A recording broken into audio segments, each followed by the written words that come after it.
Hare Krishna, Krishna Krishna, Hare Hare, Hare Ram, Ram Ram, Hare Hare, Hare Krishna,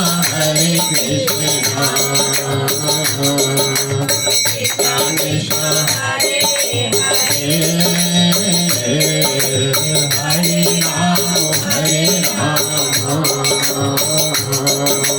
Ram Ram, Hare Hare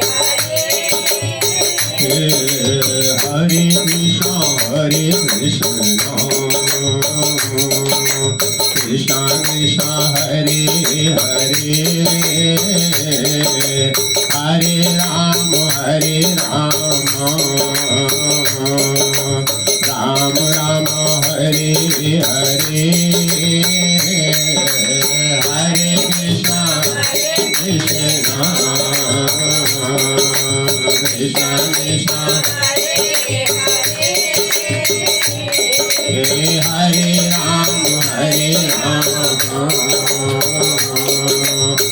Ram Ram, Hare Hare, Hare Krishna, Krishna Krishna, Hare Hare, Hare Ram, Ram Ram, Hare Hare Krishna, Krishna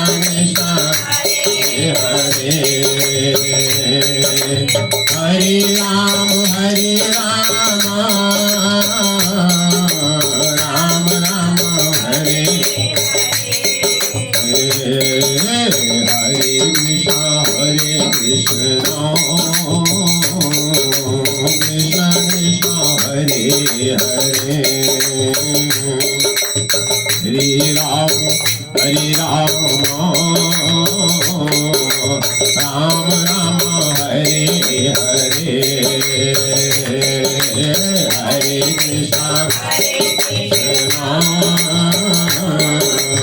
Krishna Krishna, Hare Hare, Hare Ram, Ram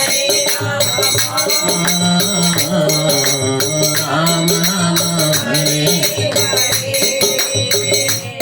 Radha Madhava Kunja Bihari, Radha Madhava Kunja Bihari, Radha Madhava Kunja Bihari,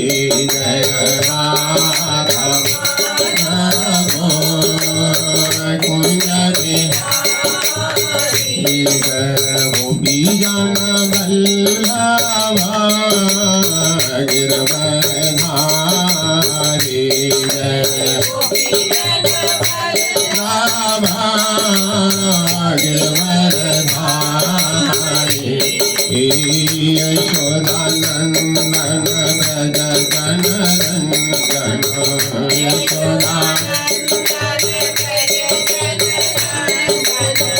Yamuna Tira Manachari, Yamuna Tira Manachari, Radha Madhava Kunja Bihari, Radha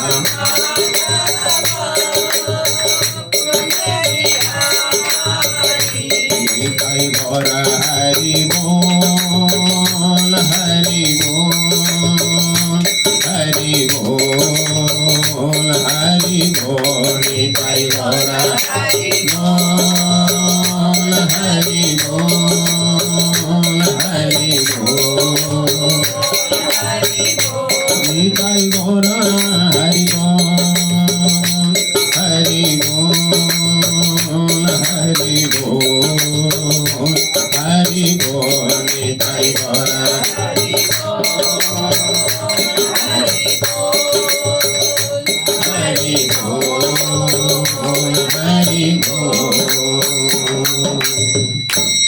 जय नाम संकीर्तन की, हरे कृष्ण महामंत्र की, श्री वृंदावन धाम की जय, श्री भागवतम भगवान की, व्यास नंदन श्री सुखदेव गोस्वामी महाराज की जय, श्री तुलसी महारानी की, उपस्थित समस्त भक्त वृंद की जय, निताय गौर प्रेमानंदे हरि हरि बोल, जय जय श्री राधे श्याम।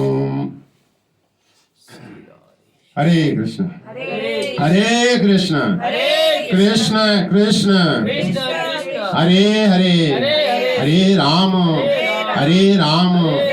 राम राम हरे हरे। आप सभी का बहुत बहुत स्वागत है श्रीमद् भागवतम सत्संग में। भागवतम स्वयं भगवान की करुणा है, संसार सागर से पार होने का।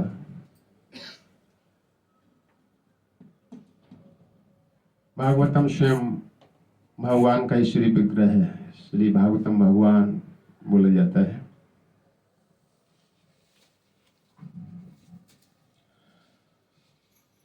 संसार सिंधुम अति दुरस्तम उत्तीर्ष, सुखदेव गोस्वामी कहते हैं ये संसार सिंधु, ये सागर है, इसको पार करना बहुत कठिन है। 14 भुवन विशाल है सब।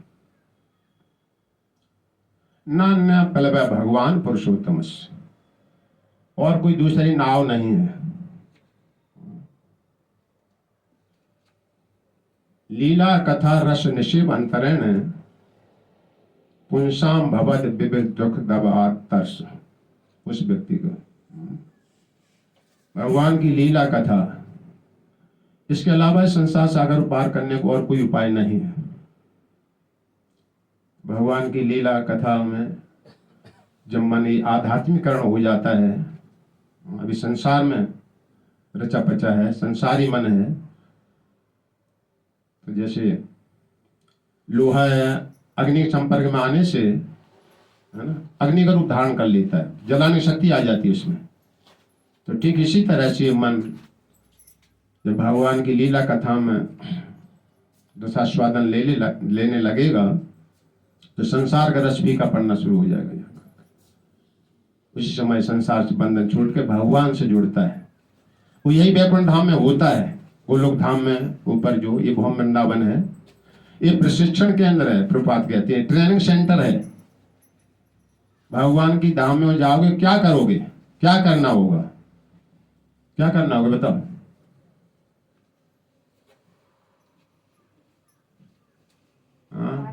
पकौड़ी खाना होगी, क्या सुन रहे हैं कितने दिन से, वहां भी करना होता है ना। सदैव भगवान का गुणगान यश गाया जाता, सुना जाता, यही काम हुआ। फावड़ा नहीं चलाना होता बस कि भोजन पानी इकट्ठा करो, कमाओ कमाओ ठीक है। जिसकी इसमें रुचि आ गई उन्हीं का पासपोर्ट बनेगा कंप्लीट। वृंदा देवी तुलसी आरती गाते ना, कृपा करी करो तारे वृंदावन वासी, नमो नमः तुलसी कृष्ण प्रेयसी, नमो नमः। कृपा करता है वृंदावन वासी, वृंदावन के वासी हैं जी। भक्ति में परिपूर्ण हो जाता है तो भगवान की उस दिव्य लीला में प्रवेश करता जाकर कृषि ब्रह्मांड में जहाँ चल रही होगी वहीं गोपी घर से जन्म मिलकर जीव गोस्वामी कहते हैं उस लीला में शामिल हो जाता है। जिसको इसमें रुचि नहीं है ना, मनुष्य सभी धर्म निभाए, उसका क्या पहचान है, अच्छे से निभाए, किसी ने सही दान पुण्य धर्म किया है पीछे, उसका क्या फल होगा। धर्मा सुनिष्ठा पुंसाम विश्वक्षेनु कथा स्वयं न उत्पादेति यदि रतिम श्रमे भी केवलम। सभी धर्म जब जोड़ मारेंगे सही से किया तो उसका फल यही होगा। विश्वक्षेन भगवान का नाम है, उनकी कथा में रुचि आ जाएगी। अगर रुचि नहीं आ रही, इच्छा नहीं हो रही है तो हमें पीछे बहुत कुछ करना बाकी है, बहुत कुछ विभिन्न योनि में घूमना, बहुत कुछ अभी बाकी है, उसकी ये पहचान है, भागवतम कह रही है। तो इसलिए हमें उत्साह पूर्वक भगवान की कथा श्रवण के लिए लालायित होना चाहिए जाकर।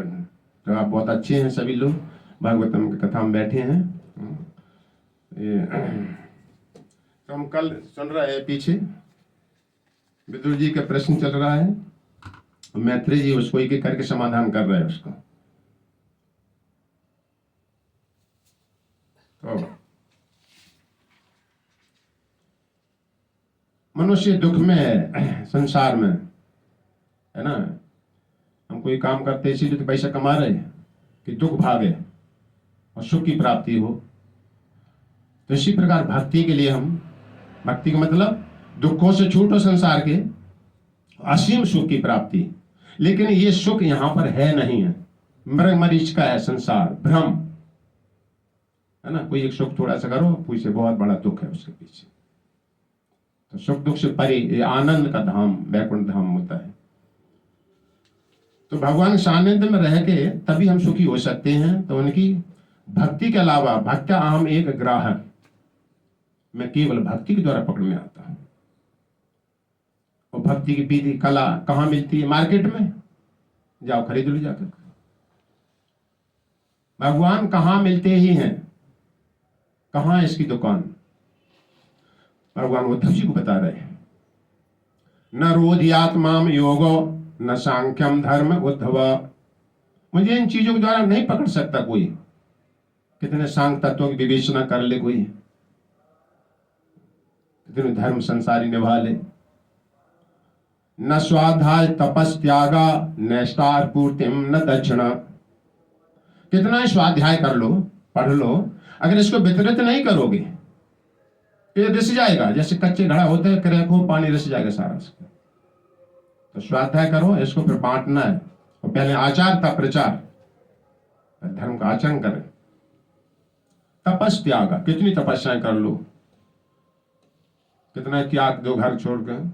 आ गए वो हम देखते हैं वृंदावन में, लेकिन आगे यहाँ करना क्या है वो पूरा पूरा नहीं समझ पा रहे हैं कुछ लोग, है ना। संसारी काम में फिर लग जाती है आकर के, कुछ भक्ति में लगे हैं, श्रवण कर रहे हैं, इसमें ऐसा भी बात है।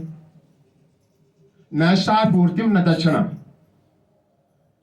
नैष्ठा पूर्तिम कहते हैं कुआ बाबरी, हॉस्पिटल, भंडारे, वृक्ष लगाना, अस्पताल खुलवाना, इनसे भी मुझे कोई प्राप्ति नहीं कर पाएगा। न दक्षिणा, कितना ही दान दे लो। सुनते जा, भगवान कह रहे हैं न यज्ञ छंदांशी तीर्थानी नियम यम। और तीर्थासन कितना घूम लो, यदि तीर्थ में ज्यादा पवित्र हो जाता है और पवित्र होकर उसमें बर्तन में कुछ रखा नहीं तो फिर जंग लग जाना शुरू हो जाएगी। अगर तीर्थ भी आ जाता पवित्रता, इस कभी कथा का श्रवण करते तो अधिक 1000 गुना लाभ हो जाता उनको जाकर। कितनी यज्ञ छंद कविता बना लो तो देखो अब क्या बचा, कुछ नहीं हमारी समझ में बचा जाकर, सारे उपाय सब है।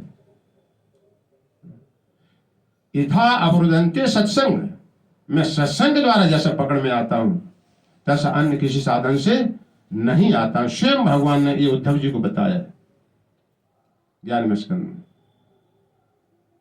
तो सत्संग मानने से भगवान पर श्रद्धा बढ़ती, भगवान किस प्रकार भक्तों का पोषण करते हैं, किस प्रकार भगवान श्री कृष्ण भगवान है, सिद्ध करो कृष्ण भगवान है। तो वही के कथा के माध्यम से देखने में समझ में आएगा भगवान की लीला का कि कृष्ण परम भगवान है। इस तरह भगवान का महात्म ज्ञान एक तरफ जानना है, ये साधन भक्ति में, और फिर धीरे धीरे रागुण भक्ति में पहुंचते हम जाके। तो हमें साधन भक्ति का वर्णन यहाँ चल रहा है। कलेशों से छूटना है तो क्या करें? इदा इंद्रिय परामोथ दृष्टात्मनि परे हरो। हरि में जब हमारी सारी इंद्रियों के कार्य रोका नहीं जा सकता है।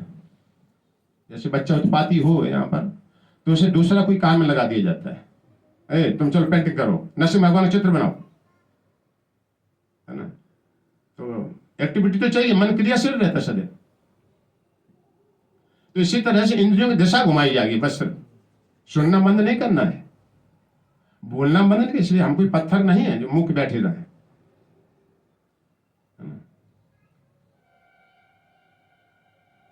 तो इदा इंद्रिया अपरामो अथवा दृष्ट आत्मनि परिहरो, जब हमारी प्रत्येक इंद्रिया भगवान की सेवा में नियोजित हो जाती है, श्रवण करना है, शास्त्र की बात को श्रवण करना, तब उसके अनुसार हमें कार्य करना है, शास्त्र की बात ही बोलना है।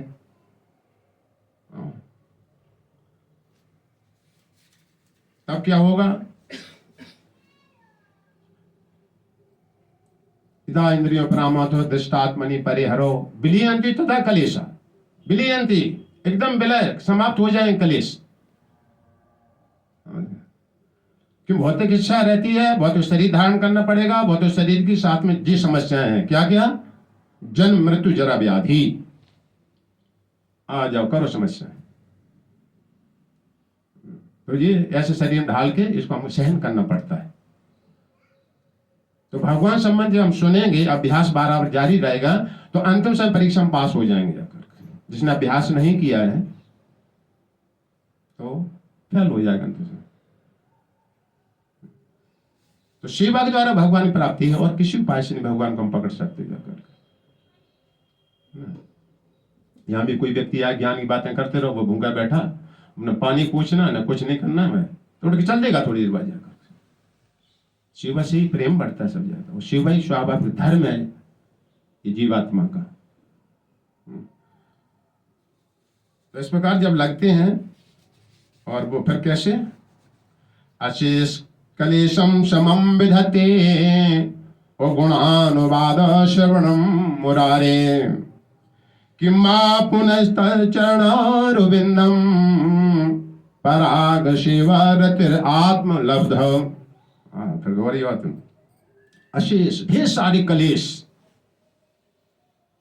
ये दुखालय संसार है सारा सब जगह। सुबह सबका यही प्रयास रहता है कैसे दुख को भगाएं। पता ना, सभी रोटी ठंडी हवा चल रही है इस समय, कैसे कपड़े जुटाया जाए इसको पहनने के लिए। इसमें सुख दुख साथ में चलता है। संसार मालूम कैसे है? जैसे मान ठंडी हवा भी है और धूप भी है।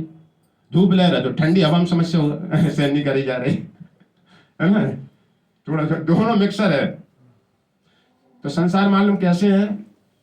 जैसे खीर बनी हुई खूब बढ़िया, काजू किशमिश सब डरे, ऊपर मलाई जमी पड़ी है, लेकिन उसमें एक मुट्ठी रेता पड़ा हो। आगे समझ? तो अभी जब तक खाया नहीं है तब तो लालाच हो रहा है उसके लिए, बहुत बड़ी खीर देख, बढ़िया काजू पड़े हैं सारे से। इसीलिए जिसने संसार स्वीकार किया उनके पर वो दशा हुई, जो चखे वो नहीं चखा वो भी लालायत हो रहा है इसके लिए।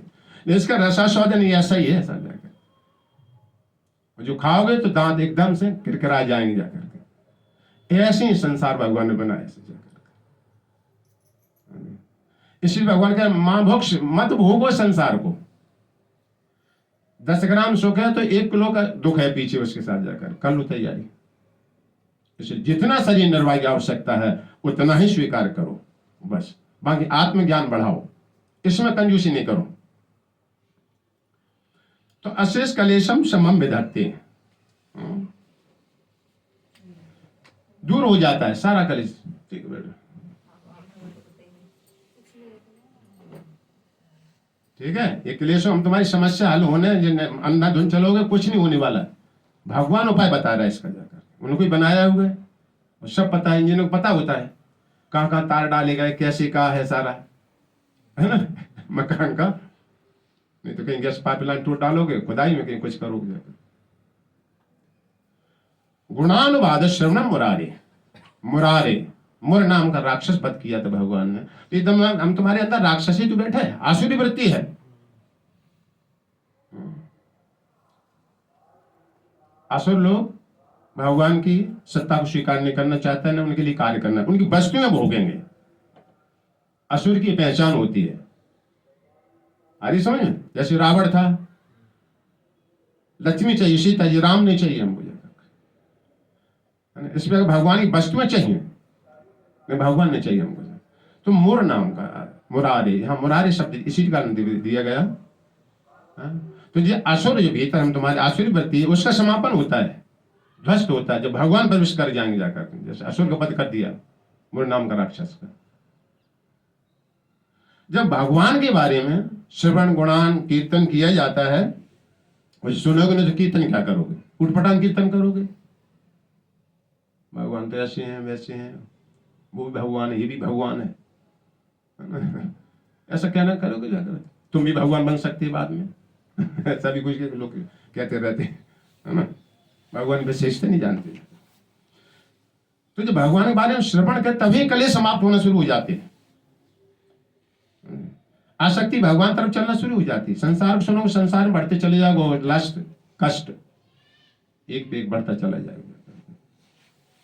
और किंबा पुनः चरण वृंदम, यदि कोई भगवान के चरणों की सेवा करता है फिर तो कहना ही क्या है। अरे पुनः चरण वृंदम सेवा रतिर आत्मलब्धा, जब ऐसी उपलब्धि प्राप्त कर लेता है सेवा का, भगवान को स्नान कराना, वस्त्र पहनाना, भोग लगाना, ये सेवा का भाव है भगवान के प्रति। ये विग्रह यहाँ का होता है तुम्हारा, इसे मूर्ति भी कैसे, वैसे मूर्ति नहीं कहते, भगवान है, ठीक है। घर में होते ना विग्रह, हमारे विग्रह बोलते हैं उसको जाकर, भगवान का स्वरूप,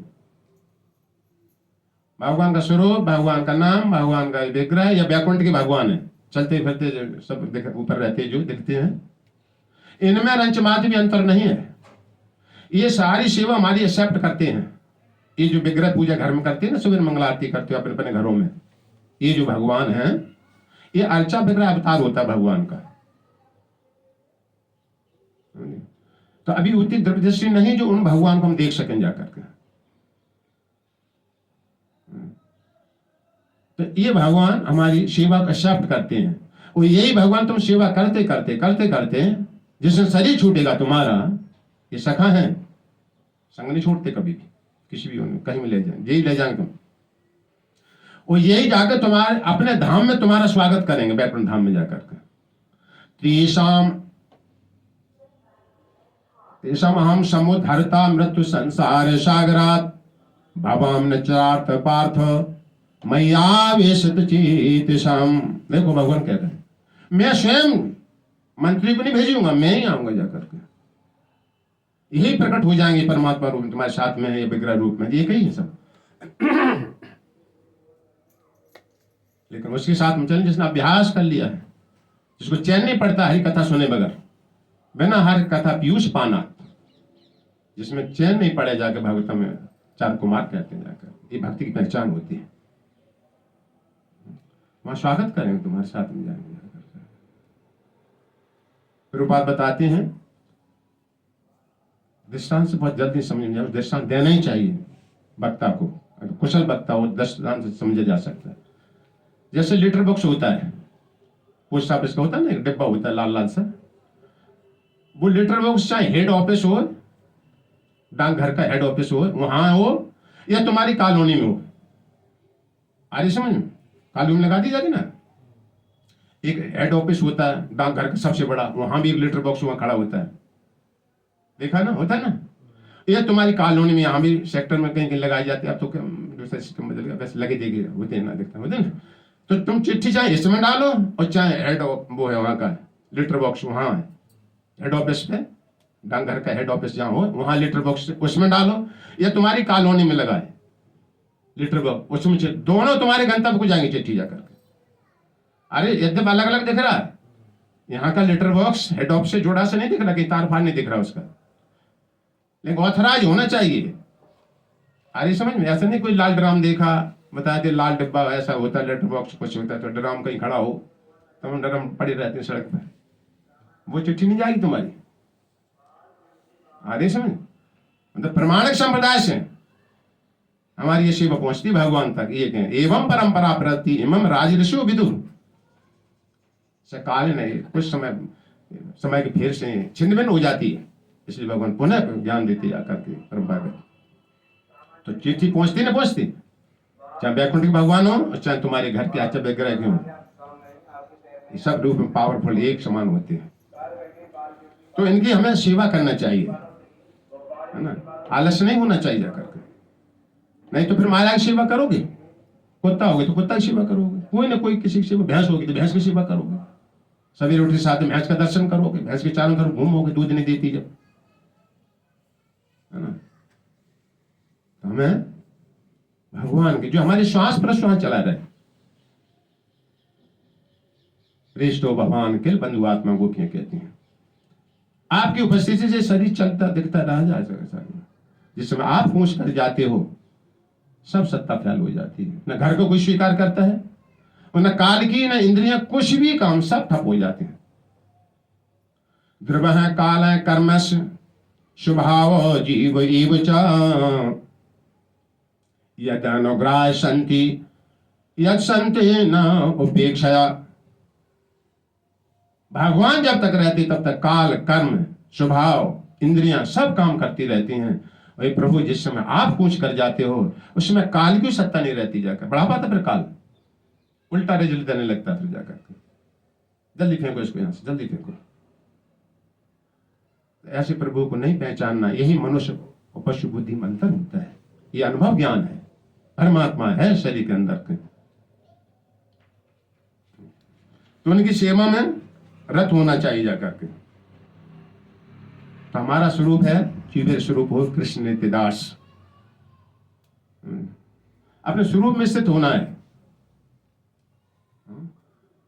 हम भगवान के दास हैं, भगवान हमारे स्वामी हैं, उनकी सारा सामान है, उनकी सेवा करना, ये बार बार सुनना चाहिए।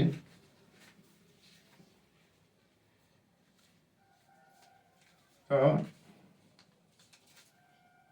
यही भागवत धर्म बताएगा। 9 श्लोक के और महाराज निमिक संवाद में भी यही बात आती है ना। यहां भी प्रत्येक इंद्रिय से भगवान की सेवा में जोड़ना है सबको।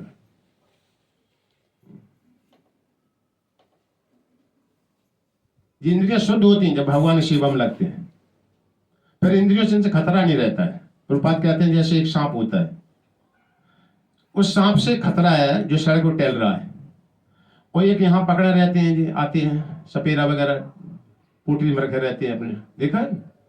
उस सांप में दोनों में क्या अंतर है? वो जो सांप है जो सड़क पर घूम रहा है उसका जहरीलापन कांटा है भीतर अंदर, और इस सांप से भय नहीं है, सांप सा लग रहा है एक साथ होना जाकर के। इसमें सांप का जहरीला कांटा निकाल दिया गया, उसका दांत विषैला जो होता है वो निकाल दिया जाता है। तो इसी प्रकार इंद्रियां जहर विषय भी हैं, है ना। यही इंद्रिय ले जाकर घोड़े हमें नरक में खड़ा कर देंगे जाकर के, और यही इंद्रियां मन जब भगवान सेवा में लग जाएगा तो यही हमें भगवान तक पहुंचा देंगे जाएगा। फिर इंद्रियों से खतरा नहीं है इनसे जाकर। जिन्हें ऐसा स्वभाव बना लिया है, आंख से देखें तो भगवान का स्वरूप देखें उठते साथ में सवेरे, और कुछ नहीं देखना, सवेरे सबसे पहले भगवान का स्वरूप। हरिनाम जीव के द्वारा केवल भगवान का गुणगान होना सवेरे सबसे जाकर, भगवान का प्रसाद भोग मंगलारती जो भी कुछ है चरणामृत, इन इंद्रियों की दिशा घुमाना है, इंद्रियों को मारना नहीं है। जैसे भगवान ने कालिया नागना था, बाकी सब असुरों को पकड़ पकड़ के मारा भगवान ने, केवल कालिया नाग को भगवान ने नहीं मारा। आदि समय क्यों नहीं मारा? यद्य बहुत जहरीला था, पहले था ना, सारा जल यमुना को दूषित कर रखा था सारा जाकर, इतना दूषित था कि इसकी भाप से जहर की पानी जो उबलता था, कालिया नाग जो फुंकार मार के जल जहरीला कर दिया, उसके ऊपर पक्षी निकलते थे, भागवत में लिखा, उसकी भाप से आगे नीचे गिर जाते थे, इतना जहरीला था। इसी प्रकार हमारी इंद्रियां जो इतनी जहरीली हैं, ये बार बार मारती। जहर खाने से एक बार ही मृत्यु होती है, संसारी भोग आदि खाने 84 लाख की बार मरना पड़ता जीव को जाकर, मरण जन्म मरण मरण जन्म, क्यों तृप्ति नहीं होती है इंद्रियां, और लाइए अधूरी रह गई, मर गए शरीर फिर आ जाओ, पुनः पुनः षड्वित चर्वाणाम, महाराज कहते, इस चबाई को चबाते रहते सदैव। ये 5 तत्वों से बना है ना संसार सारा, इसे सब कुछ बना, गन्ना रुपया पैसा जो भी कुछ तुम देखते हो, इसी को फिर किसी दूसरे करते घोड़ी शादी में गए, फिर ही खाना पीना सोना संतान पैदा करना। तो कालिया नाग भगवान नाचे, नृत्य किया, 1000 पंथ थे भगवान। कालीनाथ के।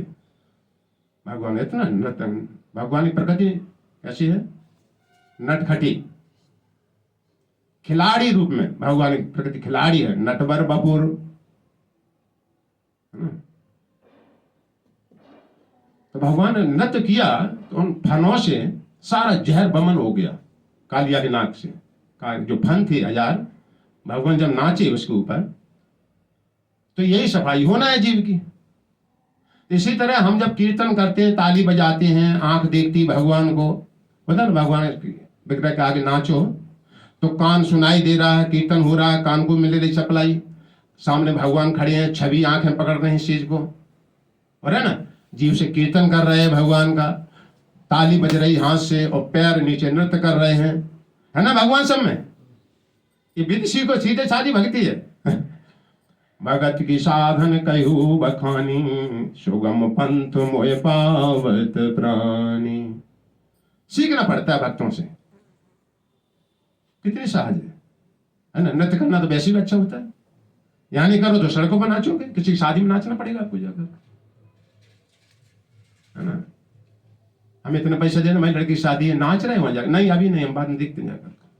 हमको नौकरी दे देना, नहीं अभी नई जगह नहीं है, चलो नाच रहे ना, नाच रहे, हाँ। भगवान के आगे नाचो, और कहीं नहीं नाचना पड़ेगा जाकर।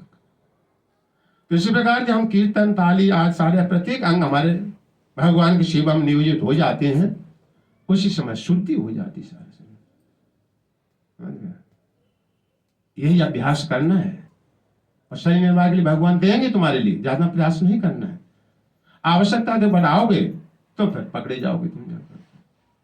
इसलिए सुखदेव गोस्वामी भागवतम शुरू में कहते हैं, जब हाथ है तो तकिया क्या जरूरत है। समझ लो, तो इसका मतलब ये नहीं है कि हम तकिया नहीं रखें जाकर। जब धरती है तो पलंग की क्या जरूरत है, वो कह रहे, ऐसे लिखा भागवतम में। कहने का मतलब ये है कि शरीर की आवश्यकता मिनिमम पूर्ति करो। ये मन मानेगा नहीं जाकर, सब जाकर उसी डिमांड मांगता रहेगा सब जाकर। आत्मा की आवश्यकता बढ़ाओ मनुष्य जीवन में जाकर।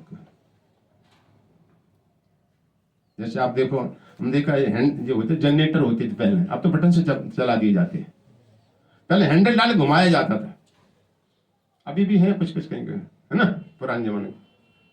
तो पहले उठाना पड़ता उसको, और जब स्टार्ट हो जाए फिर तुम रोक के दिखा, हैंडल जल्दी से नहीं मुंह में लगे, दांत टूटा के तुम्हारा जाकर। बड़ी सावधानी से हैंडल निकालना पड़ता है जल्दी से समझकर। तो इसी तरह से ये मन है, मन पहले नहीं लगेगा, स्वीकार नहीं करेगा इसको।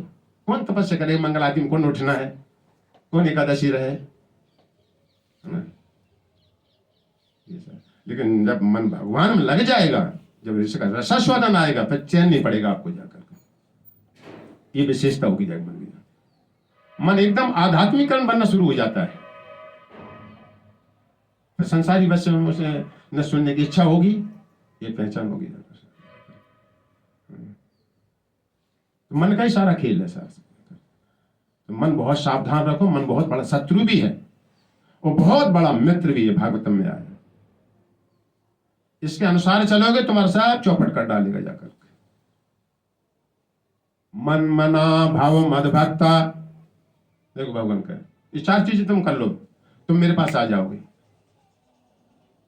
अपना मन मुझ में लगाओ, मैंने जैसा कहा है वैसा ही करना है तुमको। भाव हो मद भक्ता, मेरा ही भक्त बनो। इसमें ही दिया जा रहा है जोर देकर के, मेरा ही भक्त बनो, क्योंकि मेरे भक्त का विनाश नहीं होता जो घोषणा करो, न भी भक्ता पृष्ठति।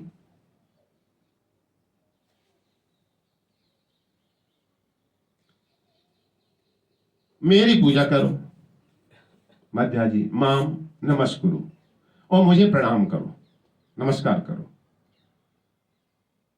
मन मना भव मद भक्ता मध्या जी माम नमस्कुरु, माँ विवैषवसी सत्यम ते प्रिय जानो प्रियवशी में, कि तुम मेरे प्रिय हो। क्यों प्रिय? हम भगवान के अंश हैं, पुत्र हैं। इस संबंध अलग से जोड़ना नहीं पड़ता जाकर, पिता पुत्र का संबंध स्वाभाविक होता है, अलग से जोड़ना नहीं पड़ता जाकर। हम बीज प्रदापिता। तो 4 काम करो तुम निश्चित आओगे हमारे पास में जाकर। मैं सत्य प्रतिज्ञा करता हूं भगवान का।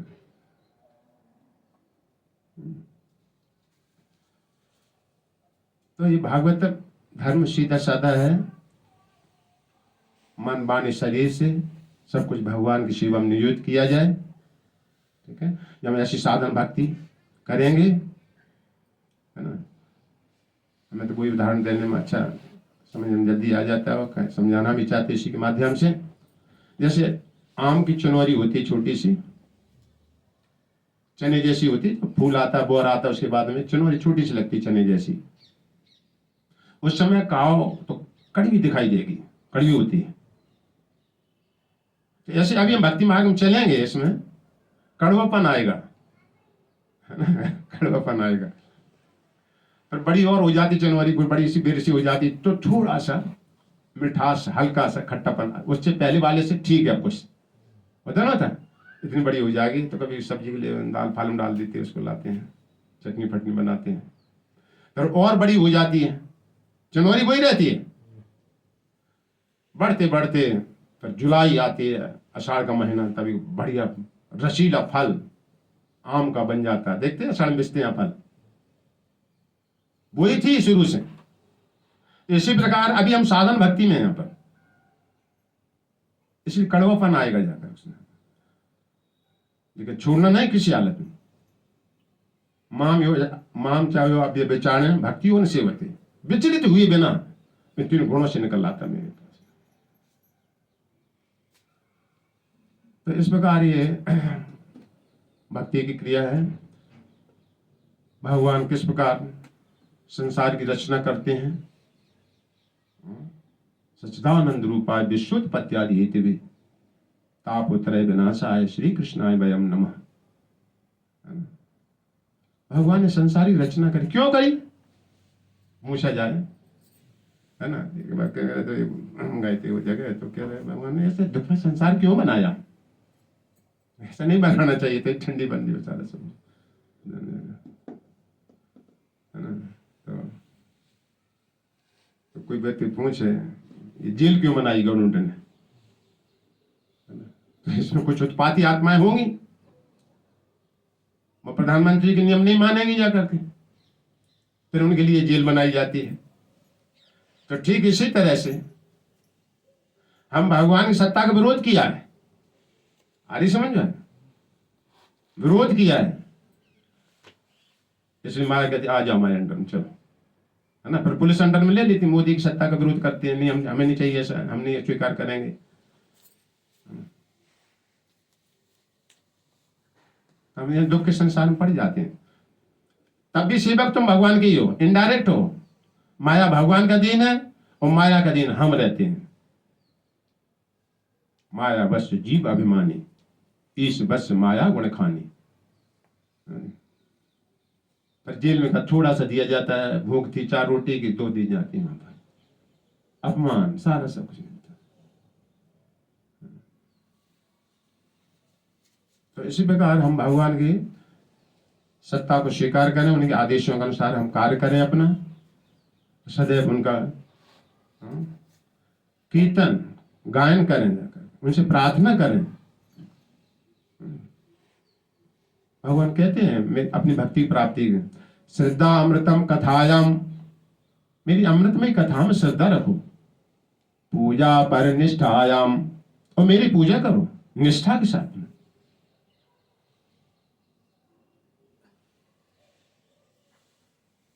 श्रद्धा अमृतम कथायाम संसद मन अनुकीर्तना, हाँ अनुकीर्तन, मेरा कीर्तन कर, सुन करके फिर कीर्तन, इसको अनुकीर्तन कहा जाता है ना। जो सुना है वही फैलाना है, अलग से नहीं बोलना कुछ करके। एक झूठ बोल दो, 100 आदमी सुन रहे तो 100 में फैल गई झूठ जा करके। इसे शास्त्र का प्रमाण दे करके सही बोलना चाहिए जा करके। यहाँ से जो रिले कर देते हो गया सारा गलत, हो सब हो गया, फलाने ने कहा था, शास्त्र का आधार हुआ नहीं, कुछ होगा जा करके। इसे शास्त्र की बातें ही बोलना चाहिए जाकर। तो भगवान कह रहे मेरी अमृतमय कथा में श्रद्धा रखो और मेरा कीर्तन करो। ये तो कथा सुन के दूसरों को सुना सकते हो, ये नाम कीर्तन होता है। पूजा पर निष्ठायाम, मेरी निष्ठा के साथ तुम पूजा करो। हाँ, जीवन का यही लक्ष्य है। स्त्रोत स्तवन चमम, वो मुझसे प्रार्थना करें, है ना। स्तुति सबको प्रिय होती जाकर, लेकिन वास्तव में भगवान की स्तुति करना चाहिए जाकर, है ना। भगवान के ऐश्वर्य, भगवान किस प्रकार आप सब शक्तिमान हैं। तो ऐसा ये भक्ति का अनुरूप क्रिया होती है। अभी क्या गड़बड़ी हमारी है, पूर्ण श्रद्धा नहीं है, पूर्ण दृढ़ता नहीं है कि हम मनुष्य जीवन भगवान प्राप्ति के लिए ही है। ये जब तक बात अंदर नहीं बैठाएंगे तब तक भगवान तुम्हारी सहायता नहीं करेंगे आकर के। रचे बचे हो बढ़िया, तो बढ़िया सचे। उत्तम जी ने एक जगह पूछा भगवान से कि किन लोगों का संसार कभी नहीं छूट सकता है, यार स्कंद में, किन लोगों का संसार कभी नहीं छूट सकता है। मान भगवान उत्तर दे रहा है इसका, तो हम समझ सकते हैं भगवान क्या चाह रहे हैं, क्या कमी हमारी अभी जा करके। अगर हमें जाना है तो हमें ऐसी तैयारी करना है। तो भगवान कह रहे हैं यावा देह इंद्रिय प्राण आत्मानं सन्निकर्षणम, यावा देह इंद्रिय, संसार फलवांस तावात अपार्थो अपि अविवेकिनः। इतनी बढ़िया बात बोल रहे हैं। यावाद देह इंद्रिय प्राण, जब तक देह इंद्रिय प्राण शरीर के लिए इसमें पूरी तरह मन लगा रहेगा, इनके पालन पोषण में, इनकी आवश्यकता पूर्ति करना, शरीर का पूरा, बस यही जीवन का लक्ष्य है सर। कैसे इसको शरीर को अच्छी तरह सुरक्षित रखा जाए, लेकिन जानते हैं इसे काम क्या करना है, तपस्या नहीं है, कोई पता नहीं। यावत देह इंद्रिय प्राण आत्मानम सन्निकर्षणम, सन्निकर्षण ऐसा सटा रहता है इन्हीं चीजों को जुटाने में करके, शरीर की सामग्री को। संसार फलवांस तावात, और सोचता है संसार, जैसे पेड़ लगाते ना हम कोई आम का, तो आशा लगाते फल इसमें लगेगा, तो इसी प्रकार संसार में फल की प्राप्ति करना चाहते हैं, जबकि असद वृक्ष है ये वृक्ष जैसा दिखता है, केला का पेड़ दिखता है वृक्ष जैसा, चढ़ के देखो उस पर, चढ़ोगे केला के पेड़ पे, केला तोड़ लाना, बस लगे हैं ऊपर केला, चढ़ के धड़ाक से नीचे गिरोगा। पेड़ सा लग रहा है, वृक्ष की उपमा दी गई शास्त्र में इसकी भी। तो जब तक संसारी वस्तुओं को महत्ता दोगे, उन लोगों या अपार्थ अर्थ, इसका कोई अर्थ नहीं है, इसका जाकर वास्तविकता नहीं है संसारिक शब्द का। अविवेक ना, मूर्ख व्यक्ति के लिए ये संसार सब कुछ है। ऐसी राजा रघुगण के बाद में संवाद में एक आता है, तो जड़ भरत से संवाद हुआ, कई संसारिक असारता के बारे में जड़ भरत उपदेश देते रहे। तो कह रहा है कि जब संसार असत है सब, लेकिन व्यवहार में तो देखा जाता है राजा है, चपरासी ने ऑर्डर दिया जाता है ऐसा काम करो, ऐसा काम करो, अगर इसका उल्लंघन करेगा तो संसारी नियम नहीं चल पाते हैं, होता ना होता है, हर व्यवस्था बनाई जाती नहीं यहाँ पर जाकर ऐसे करो, और कहते हैं संसार असत है। तो फिर संसार क्या है, मतलब जाकर ये पूछा, तो एक ही बात जड़ भरत बोलते मालूम है, भगवत तत्व को प्राप्त करने के लिए संसार व्यवहार निभाया जाता है। केवल संसार व्यवहार निभाने वाली बात नहीं कही गई। ये उत्तर से जड़ भरत उत्तर दे रहे जाकर राजा रघुगण को, संसार व्यवहार से तुम ये बड़ा सम धन प्रणाली का निभाते रहो और भगवत तत्व के प्रति जिज्ञासा नहीं कर रहे हो, तो घोर नरक को जाना पड़ता है उसी पूजन कर, कि पाप पुण्य बने, पाप पुण्य भोगने के शरीर धारण करो, चलो नरक में से। तो भगवत तत्व को समझने के लिए संसार व्यवहार निभाया जाता है, इसमें रहकर स्थित होकर भगवत प्राप्ति करी जाती है। ये राजा रघुगण को उत्तर दिया जड़ भरत ने, कितना बढ़िया, एकदम ठोस। तो इसी तरह संसार ये साधन है ना। जैसे प्रभुपाद कहते थे, हो गया टाइम, चलो कितना होगा, 4:30 में। इधर के पास उधर के हाँ जी चल तो देख करो